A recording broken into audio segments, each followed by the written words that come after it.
Hello, and thanks for joining us for our special Chicago Tonight coverage of the Democratic National Convention. I'm Brandis Friedman. Day 3 of the convention at the United Center is kicking off this hour. Tonight, Tim Walz takes the stage to introduce himself to the American people. You can hear a little bit of music happening in the United Center right now. Also tonight, former President Bill Clinton and former House Speaker Nancy Pelosi are among the highlighted speakers. We begin our coverage tonight with Nick Blumberg inside the United Center for a look at what the Illinois delegation has been up to today and a look ahead to tonight. Nick. That's right, Brandis. As you can probably see and hear behind me, things are just kicking off. Delegates have been asked to take their seats, and they are gaveling in for tonight's convention. There's a lot of anticipation. Of course, it's the penultimate night, long week, but we're not quite done yet. Tomorrow, Vice President Kamala Harris is going to take the stage to make the case as to why she deserves the top job. But before that, we're going to hear from her vice presidential nominee, Minnesota Governor Tim Walz, who a lot of Americans probably couldn't have picked out of a lineup before she tapped him to be her VP. Before Walz, we will hear from Secretary of Transportation Pete Buttigieg. Illinois delegates got a preview from the former mayor of nearby South Bend, Indiana, when he stopped by the Illinois delegation breakfast this morning. He gave Chicago some love, saying it's where he had his first above-ground apartment and, of course, where he met his future husband, Chasten, a DePaul graduate. But he had a serious message, too, saying it might feel like the momentum is with the Harris-Walz campaign right now, but that Democrats need to keep it up. Take a listen. I've been thinking about where that momentum is coming from, and there's so many parts to it, but one that maybe we don't talk about enough, is the simple fact that the American people agree with us on the issues that matter most in their lives. We got to remember that. For some reason, Democrats have this habit of sometimes feeling like our views must be unpopular. Nick, we'll check back in with you a little bit later on in the show. Nearly 60 people, though, were arrested last night outside the Israeli consulate in the Loop after Police Superintendent Larry Snelling says they clashed with officers. Members of the group behind enemy lines were taken into custody and transported to a makeshift courthouse to make an initial appearance. Now we go to Union Park, where other protest groups have gathered for another day of demonstrations. Reporter Joanna Hernandez is there as a rally about the war in Gaza gets underway. And Brandis, the message has remained the same for the people that you've seen behind me in solidarity. They want the Biden-Harris administration to end U.S. aid to Israel. Now, this is day 3 of demonstrations that have taken place in downtown Chicago and here at Union Park. We're about half a mile from the United Center where the Democratic National Convention is taking place. We know the rally is organized by the Chicago Coalition for Justice in Palestine, among other local activists and groups. We spoke to a teacher and a member of the American Muslims for Palestine who says they are not stopping until their people are free.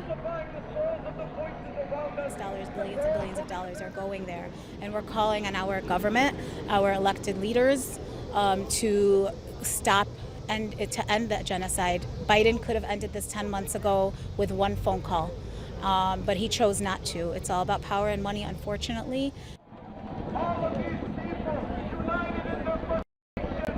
A variety of speakers are set to take stand during the rally. Alderman Byron Sicho Lopez, a vocal supporter of the Palestine movement, also spoke about the need for an immediate ceasefire in Gaza to end the suffering. I can tell you we are seeing people of all ages and cultures with signs saying no ceasefire, no vote, Christians for a ceasefire, a movement that a mother felt compelled to be a part of. She drove from Rockford to be part of this rally.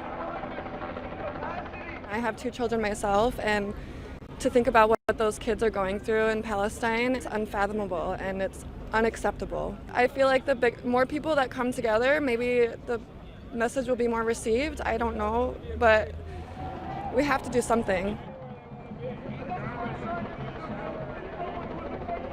And it's been 10 months since groups of coalitions started mobilizing and demanding for politicians to speak against what they say is a genocide being televised for people to watch. Bernie Sanders is a political figure who has spoken out about the need to end the war in Gaza. Mayor Brandon Johnson has also expressed his support for people exercising their First Amendment rights. However, it hasn't been enough for a lead organizer. They want the administration to speak out and help the people of Palestine. The Democratic Party and the institutions that prop up the government continue to have unconditional support for the Israeli government and their genocidal actions in my country and on my people, then there will not be unconditional support for them. And it's not that we want to condemn a single candidate or condemn a specific person. It's about an entire system that will unconditionally support something without being unwilling to question why they're putting so much money behind it, being unwilling to even look back and consider that this money could be being put anywhere else to help people.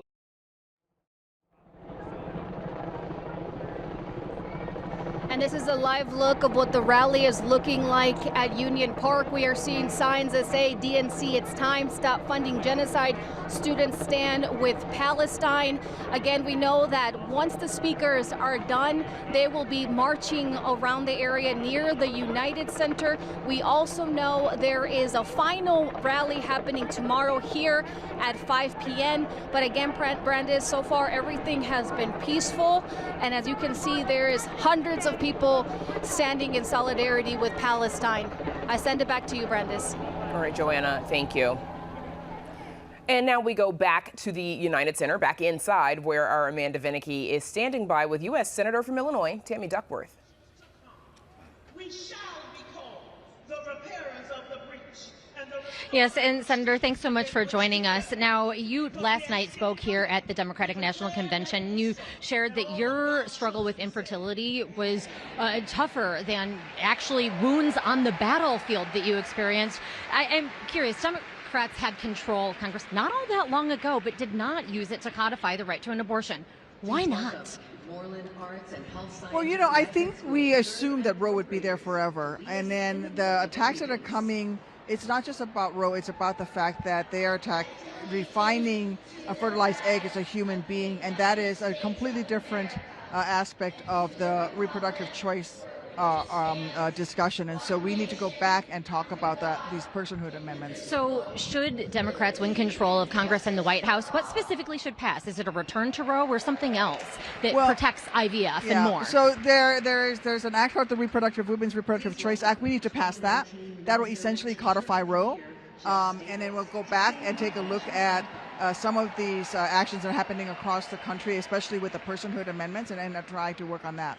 Do you regret in not putting more pressure on leaders to have done something to protect the right to an abortion back in, say, 21? Well, no, we wanted to do it, but we couldn't. We were blocked by even two members of our own party, and in particular Joe Manchin. And we just couldn't get it passed because you need 60 votes in the Senate.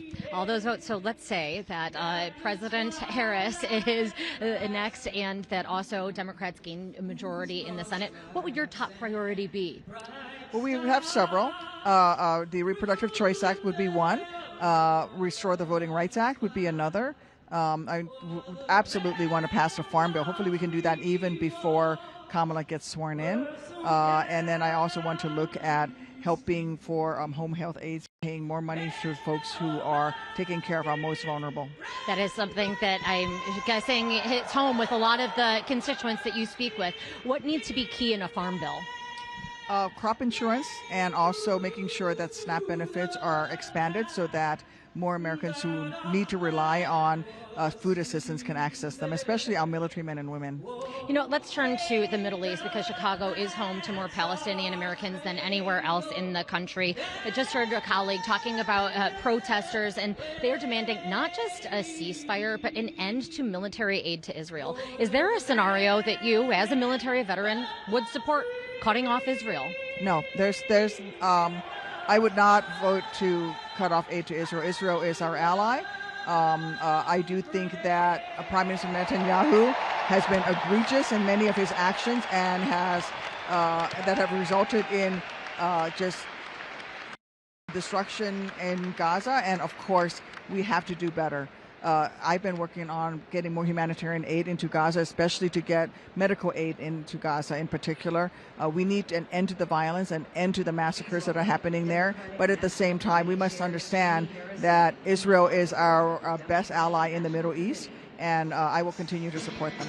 Has your perspective on that changed at all? It's my understanding that you spoke with the doctor you credit with saving your life, who was caring for Palestinians. Did that conversation change your perspective in any way?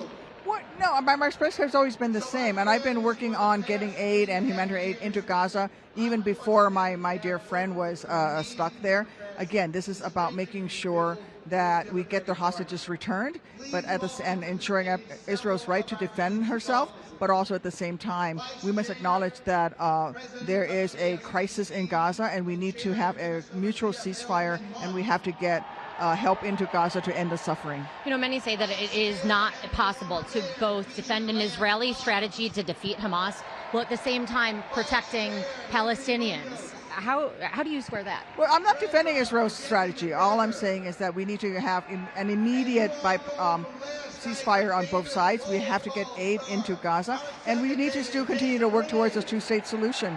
And, you know, that might mean that we have to I certainly think that Prime Minister Netanyahu has really conducted egregious actions in Gaza, which I don't support. I support the Israeli people, but I certainly don't support Netanyahu.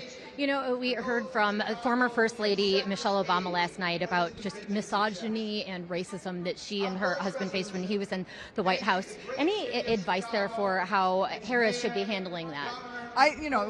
Kamala can handle herself, but I think calling it out, this is what I tell to other people who run for office, is that call out the sexism, call out the misogyny, call out the racism when it occurs, and I think people respect you when that happens. And just very briefly, we've got about 10 seconds left, so a short one. Should U.S. Senator Dick Durbin run again for re-election? I know you two are quite close. Well, if Dick decides to run for re-election, I will be there for him. He's done remarkable work, especially with placing 206 judges on the bench in just this past session. Thank you so much for spending your time with us, and enjoy the rest of the convention. Thank you. Thank you. Thank you. And back to you in the studio. Amanda, thank you. And of course, our thanks to Senator Duckworth. We will see you, Amanda, back at 10. But for now, we're going to head back to Nick Blumberg on the floor inside the United Center. Nick. Well, Brandis, another guest the Illinois delegation heard from earlier today was one of Senator Duckworth's colleagues, a walking example of how one election can make a huge difference. That was Georgia's first black senator, Senator Raphael Warnock, whose 2021 election flipped the Senate to Democratic control. Now, Warnock, of course, was campaigning during COVID-19, but he said he's been facing down another virus all his life, COVID-16-19.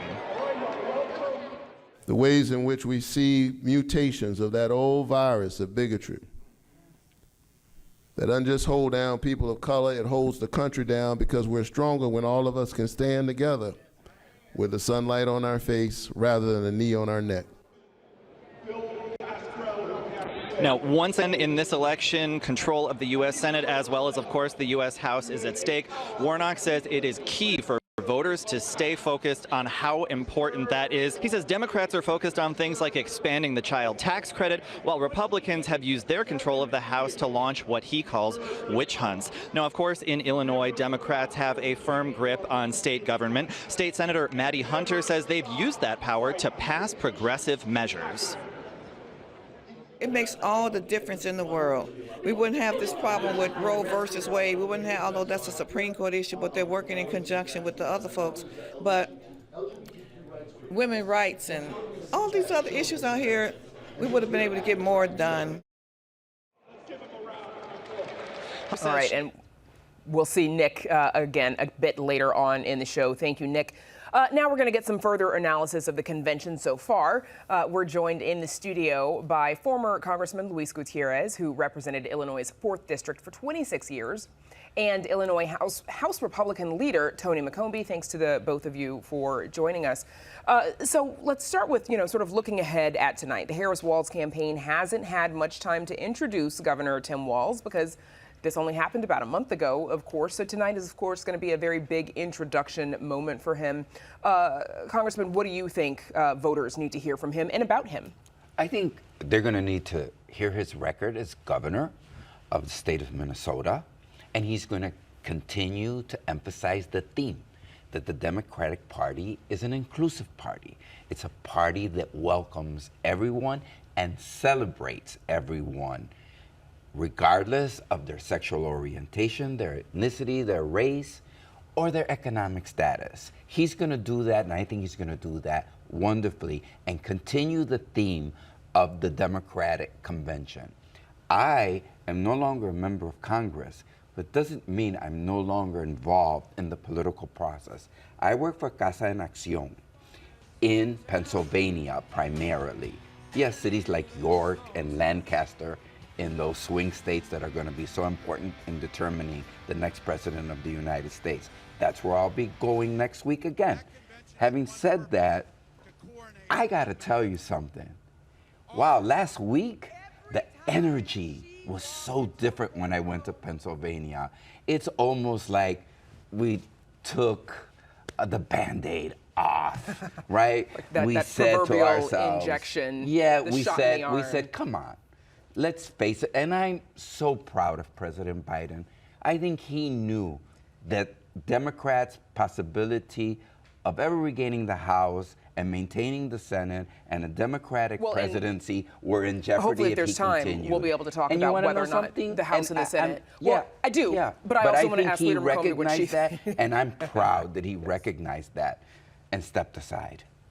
Leader McCombie, your thoughts. What do you think we need to hear from Tim Walz tonight? Well, there's talk that he has Midwestern values, so I'd like to hear more about that. I want to hear the truth from him. There's no reason for any exaggeration, and there's no reason to reinvent the last 4 years, which has appeared to be some of the direction of the DNC for the last 2 days, and actually since Kamala has come out as the new candidate for president. She has to. I would prefer them to own what has been going on over the last 4 years and just come forward, own it, and what's the new plan to fix it. Leader, there's been some, Republican attack on Walz's record of military service. Do you think those are going to stick? Well, as a military brat and as somebody who my father was in the Army for over 20 years, career, went to Vietnam, there's no reason to exaggerate that you went to war. There's no reason to exaggerate your rank. So I just hope he comes clean on that.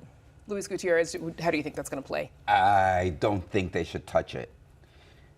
Let's remember that Senator McCain was an American hero. Absolutely. And let's remember how Donald Trump demeaned his service to our country. Yeah. He said he'd rather support those that were not captured. Yeah, there's no question. And were not captured. So let's remember who Donald Trump is. He kind of skipped the draft a number of times. So I don't think they should go there. No question on the governor's service. We have to thank him for that. But there's no reason to exaggerate anything about it. We want to get 24 years in the National Guard. He served our nation. All right. We'll get some final thoughts from the both of you, so thanks for sticking around in just a few minutes. Yeah. After this quick break, we'll hear from the head of the Chicago DNC Host Committee. Stick around. Chicago Tonight is made possible in part by the Alexandra and John Nichols family, the Jim and Kay Mabey family, the Polk Brothers Foundation, and the support of these donors.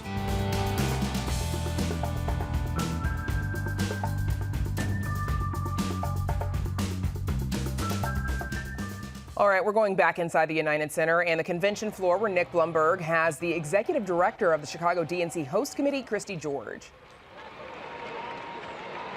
That's right, Brandis. Christy George, thanks so much for joining us. As the head of this committee, you were tasked with a huge job, a big fundraising lift to try and get this committee off the ground. Was it at all a tough ask for donors at a time when, corporations might not want to get involved in politics or, when there was any sort of, concern about President Biden's re-election chances at the time? This was absolutely a moment for a broad coalition of donors and people to come together. What we had was members members of unions, we had members of various corporations, we had individuals that just all came together to support the city. It really was a unifying moment for the city, and we saw folks being incredibly generous, both with their time and their pocketbooks, and that certainly benefited us. We certainly had the opportunity to bolster Chicago in that way to ensure that we showed off the best of what our city has to offer, and our donors were an incredible support for that. We certainly had, we were very close to our fundraising goal with President Biden as being the top of the ticket, and then we completely shattered it with Kamala Harris. So we couldn't be in a better position, and we're so grateful for our donors. Well, and you mentioned the city coming together. A lot of times Chicago can get an unfair reputation for being violent. It can be a punching bag sometimes for politicians. Do you think a convention like this can help to rewrite that narrative in some way? Absolutely. That is one of the key benefits of having a convention of this size, of this scale, here in Chicago. We have the opportunity to showcase the beauty of our city, the vibrancy of our city, all of our wonderful small business, the diversity and vibrancy of all of our neighborhoods, our 77 community areas. We really have this incredible opportunity to showcase it, given that we have 15,000 members of the media like yourself here to be able to see all of the things that Chicago has to offer. And it's key to being able to flip that narrative and showing people that you can come here, you can visit here, you can be safe, you can host a safe convention, you can have a wonderful experience here, and so we want more people to come here and experience our city. We've got about 30 seconds left. Some folks have said we're spending all this money on a convention when Chicago faces some real problems with disinvestment, with homelessness, things like that. Maybe how do you square those two things? What's your reaction to folks who have those sorts of concerns? Well, one thing that I would point out is that we did not use public funds for this convention. We did not use funds from the city of Chicago or the state of Illinois for this convention, which is different than past host cities. We independently fundraise from private sources as well as other organizations. And so I do understand the issue, but I would say that our effort was privately raised. Well, I appreciate you taking some time. I know it's a busy week. Christy George, thank you so much. Thank you. Back to you. All right, Nick, thanks so much. Glad the technical difficulties held on so that we could hear from her. We'll see you again tonight at 10.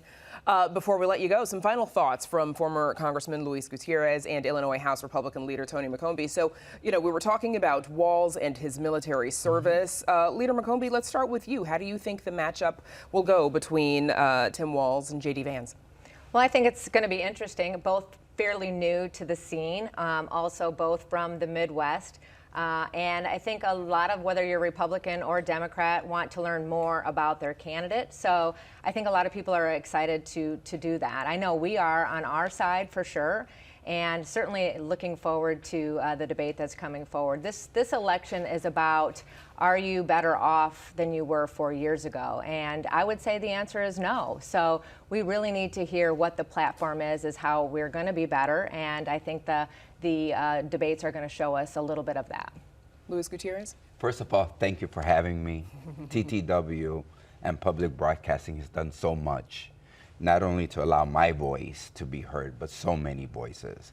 I just want to take this opportunity to say the following. When I started in the Chicago City Council, there was a vote on the Gay Rights Act. It failed. It failed. It passed 3 years later. In 1996, unfortunately, Bill Clinton signed into law the Defense of Marriage Act, which said that a marriage was exclusively between a man and a woman. What a great country we live in. That I was born when separate but equal was the law of the land.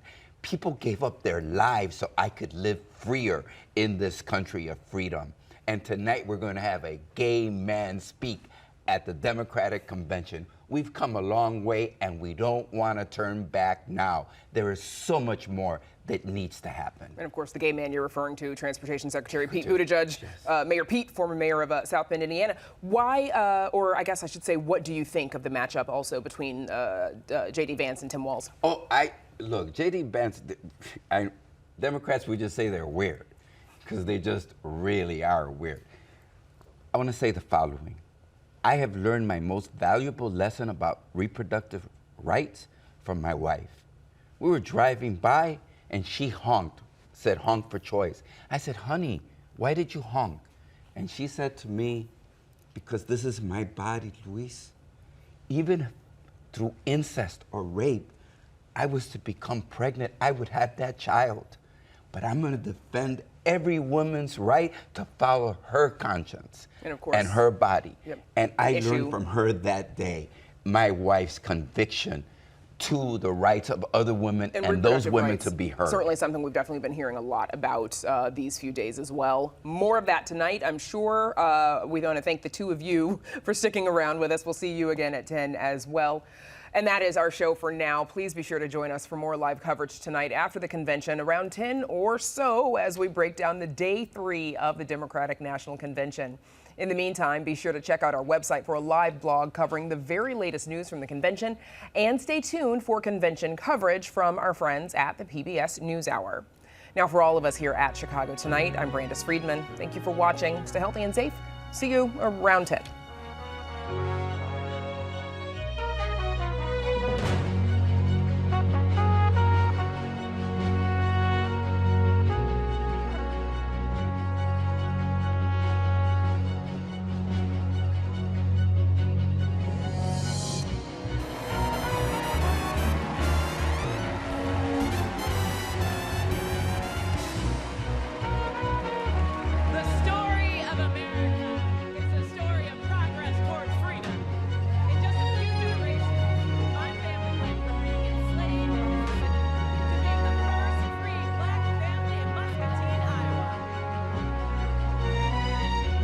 Closed captioning is made possible by Robert A. Clifford and Clifford Law Offices, a Chicago personal injury and wrongful death firm that is proud to recognize its founder and senior partner, Robert Clifford, who ranked #1 in the state of Illinois by Super Lawyers Top 10 2024 Illinois Super Lawyers List.